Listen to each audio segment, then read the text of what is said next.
Assalamualaikum warahmatullahi wabarakatuh. Alhamdulillahi wahda, wassalatu wassalamu ala rasulillah. Sahabat Ferry Channel rahimakumullah. Teman-teman, pada pembahasan di video kali ini kita akan membahas tentang seorang nabi yang dibunuh iblis. Dan sejarah ini tidak mungkin dilupakan manusia. Siapa nabi ini?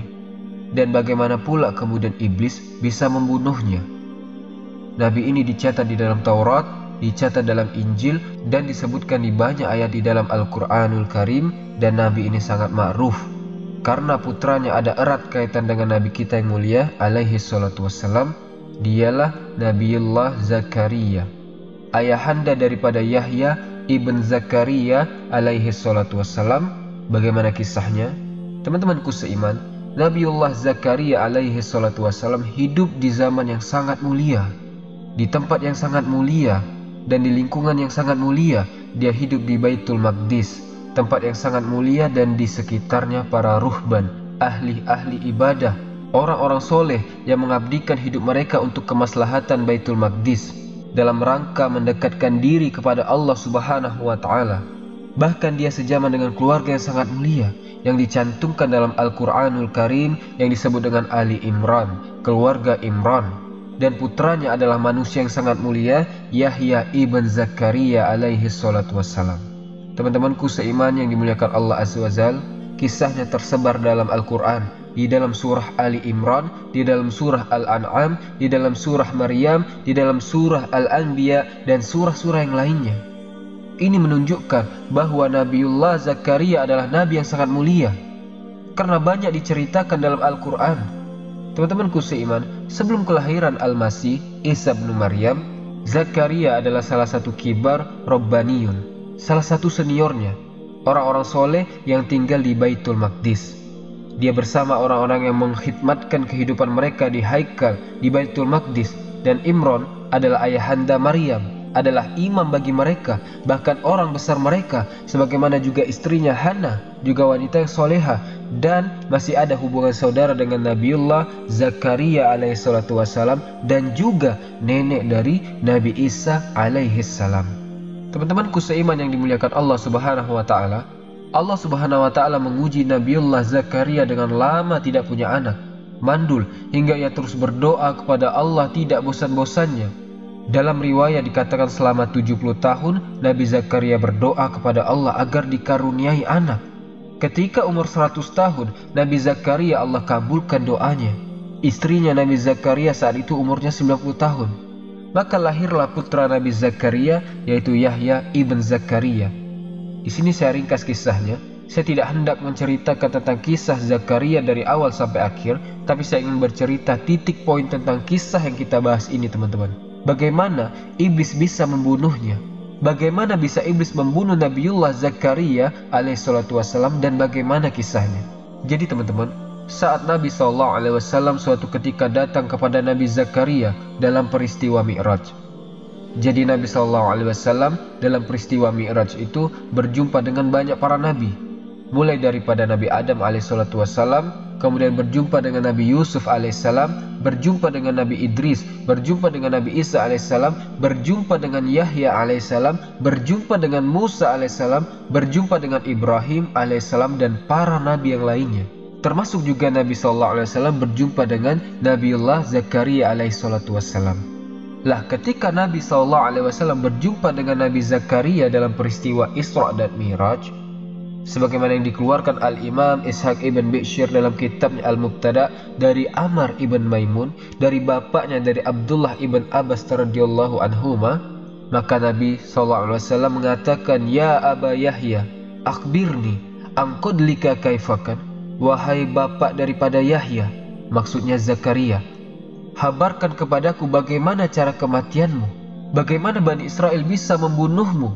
Maka Nabiullah Zakaria mengatakan, "Ya Muhammad, wahai Muhammad, ukhbiruka, saya akan habarkan kepadamu.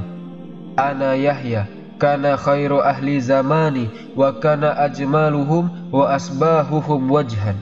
Kana kama qala Allahu azza wa jal, wa sayyidan wa hasuran, wa kana la yahtad ila nisa." Kata Zakaria, "Wahai Muhammad, saya punya anak namanya Yahya. Dia adalah orang yang terbaik di zamannya, orang yang paling mulia, orang yang paling tampan di zamannya. Bahkan Allah Subhanahu wa taala mengatakan sayyidan wa hasura. Dia adalah seorang sayyid, seorang pemimpin dan orang yang menjaga kehormatannya, dan dia tidak berhajat kepada perempuan. Fawahat kul imro'atu maliki Bani Israel.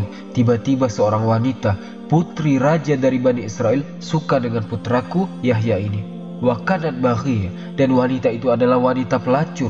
Kemudian dia pun mendatangi Yahya, merayunya, menggodanya. Fa'aba alaiha, tapi Yahya enggan untuk mendekati wanita itu.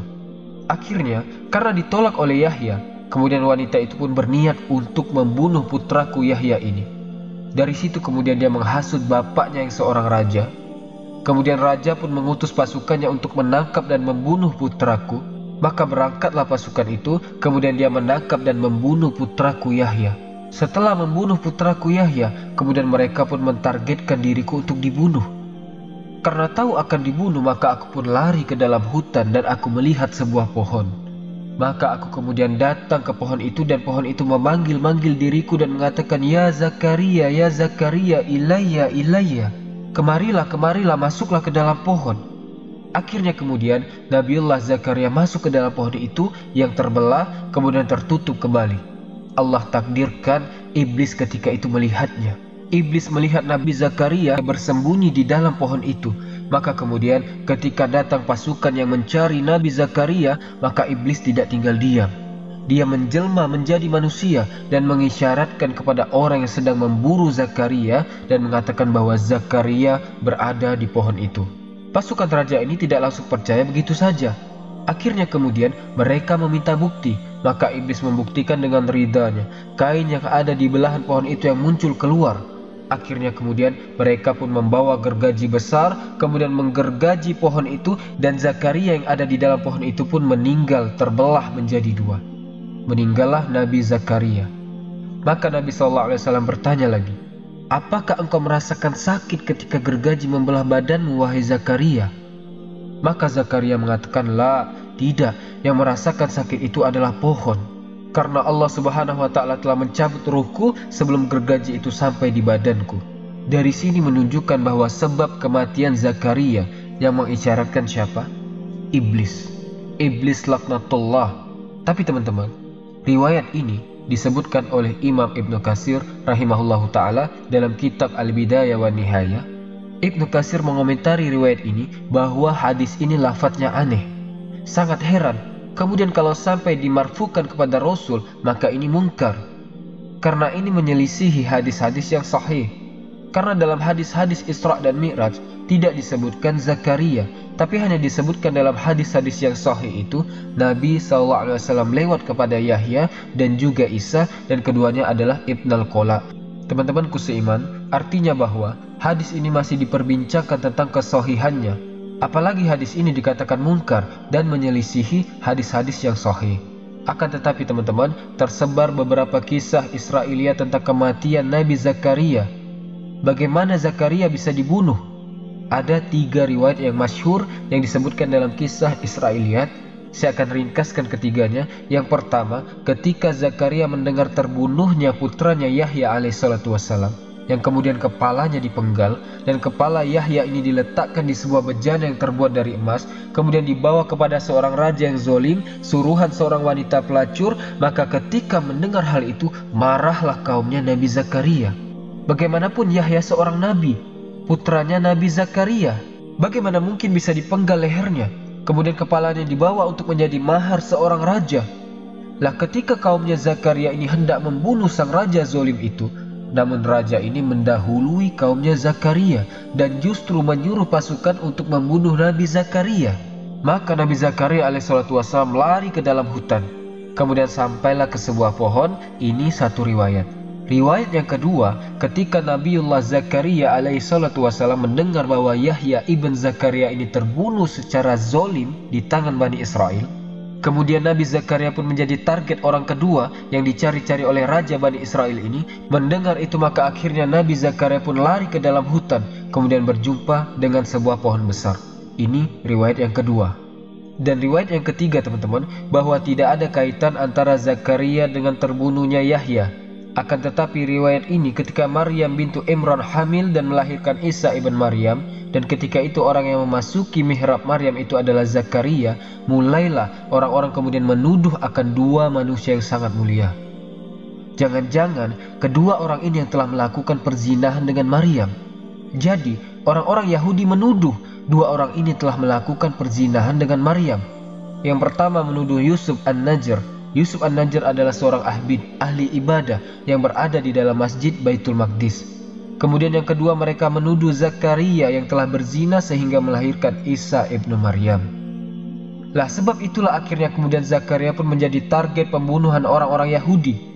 Dan ini sebelum terjadi penyerangan Bukhtun Nasr menghancurkan orang-orang Yahudi yang ada di Palestina.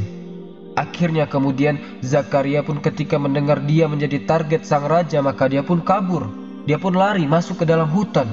Kemudian sampailah di sebuah pohon. Ini riwayat yang ketiga. Maka walaupun di sini kisahnya satu dengan yang lainnya berbeda, tapi ada kemiripan. Nabi Zakaria lari ke dalam hutan, kemudian sampai di sebuah pohon. Bagaimana kisah pohon ini? Teman-temanku seiman yang dimuliakan Allah Subhanahu wa Ta'ala, tadi saya menjelaskan tentang hadis tentang Isra dan Mi'raj. Walaupun hadis ini saya katakan fihi nador, karena kita katakan hadis ini mungkar, menyelisihi hadis-hadis yang sahih, tetapi dalam kisah-kisah Israiliyat juga disebutkan bahwa ketika Zakaria ini sampai di pohon itu, maka pohon itu salah satu mukjizat Nabi Zakaria. Tiba-tiba memanggil-manggil Nabi Zakaria, ilayya ilayya ya Zakaria, kemarilah kemarilah wahai Zakaria, masuklah ke dalam diriku. Maka tiba-tiba kemudian pohon itu terbelah menjadi dua. Kemudian Zakaria pun masuk ke dalamnya. Kemudian pohon itu merapat kembali. Lah Allah takdirkan iblis ada di mana-mana. Ketika Zakaria masuk ke dalam pohon itu, iblis melihatnya. Kemudian iblis pun menarik sebagian bajunya sehingga akhirnya keluar dari pohon itu sedikit. Ketika para tentara yang mengejar Zakaria sampai di hutan itu, kemudian mereka mencari ke sana kemari tidak mendapatkan Zakaria. Tiba-tiba iblis yang melihat Zakaria itu tiba-tiba menjelma menjadi manusia, kemudian mengatakan kalau kalian mencari seseorang yang namanya Zakaria, maka dia berada di pohon itu. Akhirnya kemudian ditunjukkanlah oleh iblis laknatullah kepada pohon itu. Kemudian sebagai buktinya iblis menunjukkan ada rida, ada kain yang keluar dari pohon itu sedikit.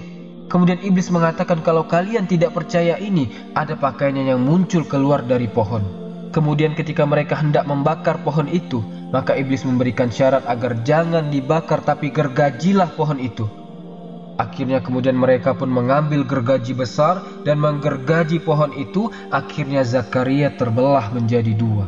Dan Allah Subhanahu wa Ta'ala takdirkan Zakaria tidak merasakan apapun.